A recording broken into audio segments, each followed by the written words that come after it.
Olá, pessoal! Boas-vindas a mais esta nossa análise detalhada. Hoje, a gente vai atuar como verdadeiros sócios sêniores de um grande escritório, viu? Nossa missão é desmistificar dois cenários jurídicos bem complexos que apareceram no 39º exame da OAB, mais especificamente nas questões discursivas 5 e 6 de Direito do Trabalho. O nosso objetivo aqui não é só ficar lendo a lei, mas entender a lógica da banca examinadora e estruturar aquelas respostas que são simplesmente imbatíveis. É pegar a complexidade da coisa toda e transformar em pontuação garantida. Vamos lá? Nossa pauta de hoje é super direta. Primeiro, a gente passa pelo método de resolução. Segundo, o caso Celso e a tal da prescrição bienal. Terceiro, a fase de recurso e a descoberta de uma prova nova. Quarto, entramos no caso Cleonice e a suspensão do contrato. E, por fim, como restaurar o plano de saúde dela. Bom, começando pela nossa primeira sessão, o método de resolução e como decodificar o chamado roteiro divertido. Antes da gente atacar os casos práticos de frente, é fundamental estabelecer uma fundação bem sólida. É super comum, diante de uma questão discursiva enorme, bater aquela sobrecarga cognitiva. A gente sabe como é. As informações se misturam, as datas começam a confundir tudo. Para evitar isso, o nosso material base propõe uma estratégia que é brilhante, o roteiro divertido. É uma abordagem tática para a gente não se intimidar pelo volume de texto e ir direto ao ponto. O método se divide em 3 passos essenciais. Passo 1. O que aconteceu? Aqui, a gente faz a extração cirúrgica dos fatos brutos, sem emoção nenhuma, só os dados reais. Passo 2. O que a gente quer? Ou seja, qual é o objetivo do cliente ou a tese que precisamos defender? E o passo 3. O que a CLT diz? É a hora de consultar o código. A grande sacada é tratar a CLT como uma verdadeira aliada. Ela sempre tem a resposta certa se a gente souber fazer a pergunta exata. Dominando esse roteirinho, a ansiedade some e a clareza toma conta de tudo. Indo agora para a seção 2, vamos dar uma olhada no caso Celso, focando na prescrição bienal e analisando essa mudança de regime estatutário. Vamos ver como isso se desenrola na prática, aplicando aquele nosso método com o primeiro cliente, o Celso. A questão 5 traz um cenário que é uma clássica armadilha de direito material. Exige muita atenção às sutilezas do vínculo empregatício. Pelo passo 1 do nosso método, os fatos são os seguintes.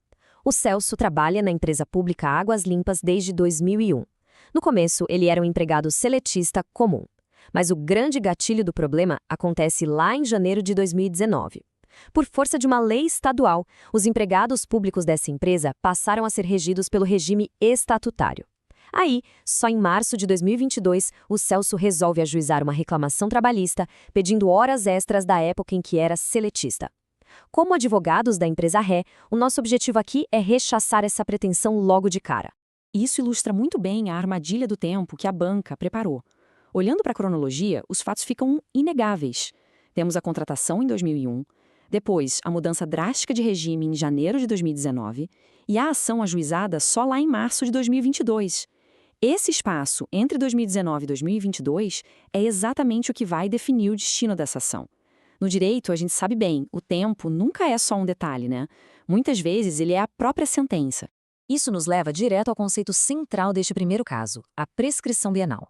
Como é de conhecimento geral, após a extinção de um contrato de trabalho, o trabalhador tem aquele prazo estrito e implacável de 2 anos para ajuizar qualquer reclamação trabalhista. Passou um dia desse prazo, já era, o direito de ação está fulminado. Observando o caso do nosso cliente Celso, de janeiro de 2019 até março de 2022, já se passaram mais de 3 anos. Mas aí fica a dúvida que costuma derrubar muita gente. Será que a mudança de regime realmente extingue o contrato de trabalho?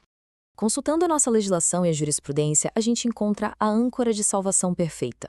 A súmula 382 do TST resolve essa questão na hora. Ela dita com uma clareza absurda que a transferência do regime jurídico de seletista para estatutário implica sim a extinção do contrato de trabalho. E a partir desse exato momento, começa a correr o prazo da prescrição bienal. É literalmente um golpe fatal na pretensão do autor e a tese defensiva que a gente precisava. Com os fatos, o objetivo e a base legal super alinhados, estruturar a resposta para garantir a nota máxima fica bem simples.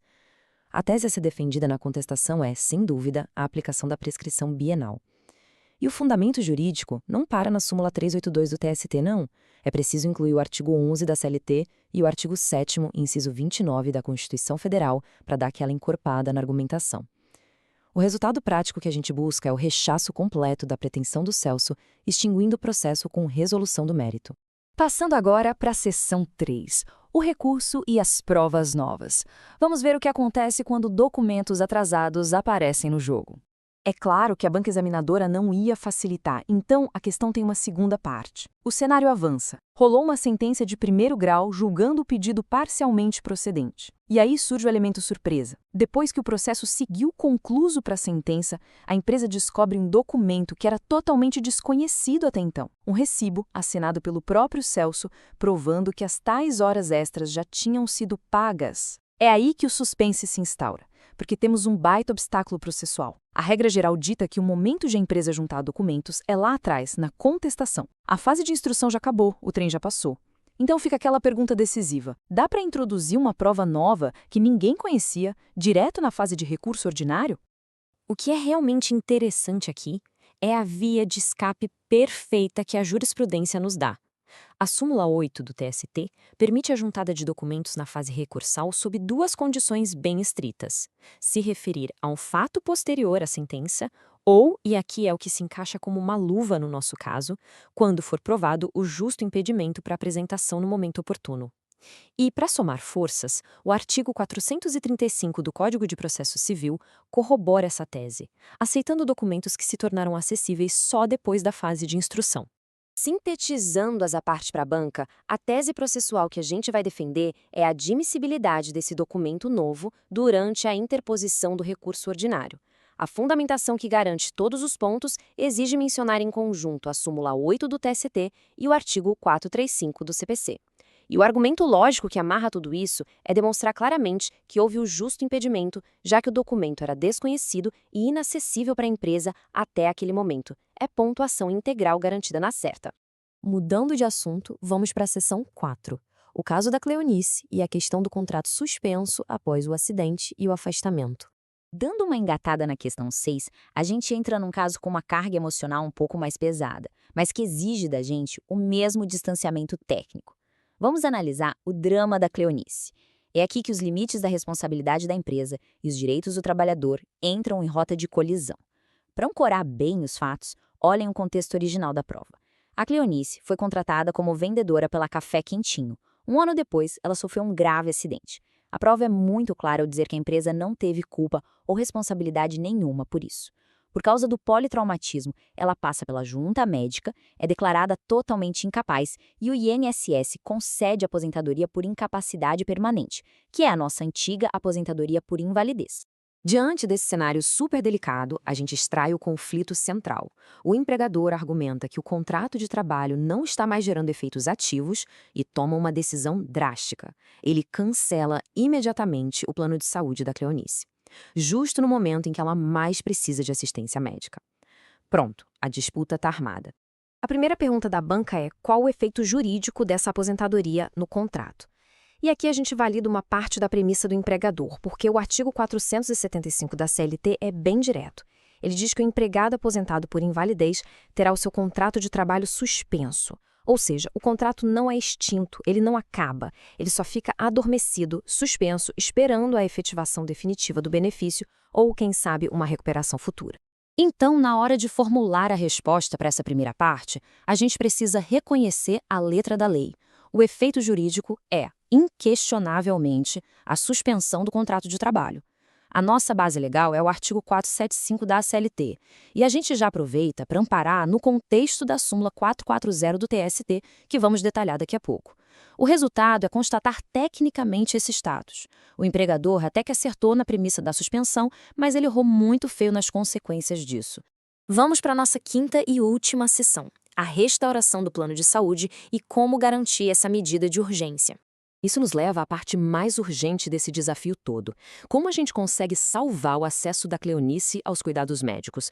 O plano dela foi cortado de um jeito bem abrupto. Atuando agora do lado da reclamante, a gente precisa de uma ferramenta processual ágil e legalmente blindada para forçar a empresa a reativar essa cobertura para ontem. O ponto crucial para esse golpe jurídico definitivo está na súmula 440 do TST. Ela pacifica o entendimento de que é assegurado o direito à manutenção do plano de saúde, independentemente do contrato de trabalho estar suspenso pela aposentadoria por invalidez.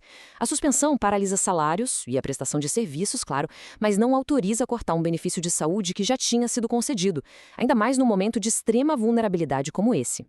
Sabendo que o direito material está do nosso lado, precisamos focar na ferramenta processual correta. É indispensável ajuizar uma reclamação trabalhista, mas, pela urgência, ela tem que vir com um pedido de tutela. E qual delas? A tutela provisória de urgência de natureza antecipada, a famosa TPUA. Diferente da tutela cautelar, que serve só para proteger o processo lá para o futuro, a tutela antecipada entrega o resultado final agora, ou seja, a reativação do plano imediata, evitando qualquer perigo de dano irreparável à saúde da nossa cliente. Juntando todas as peças para gabaritar essa parte da prova, o pacote fica assim. A medida correta é ajuizar a reclamação trabalhista com o pedido de tutela provisória de urgência antecipada, a nossa liminar. A fundamentação pede uma ponte bem construída entre o processo civil e o direito do trabalho.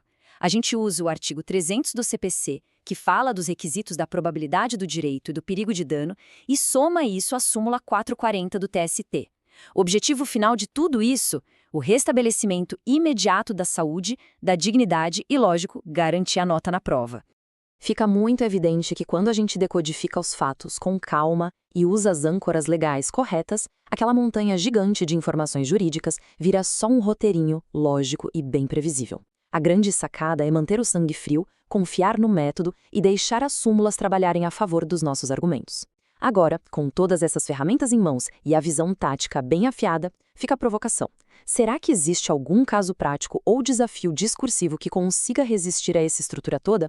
A aplicação constante é, sem dúvida, o grande segredo da maestria técnica. Excelente jornada de estudos para todo mundo.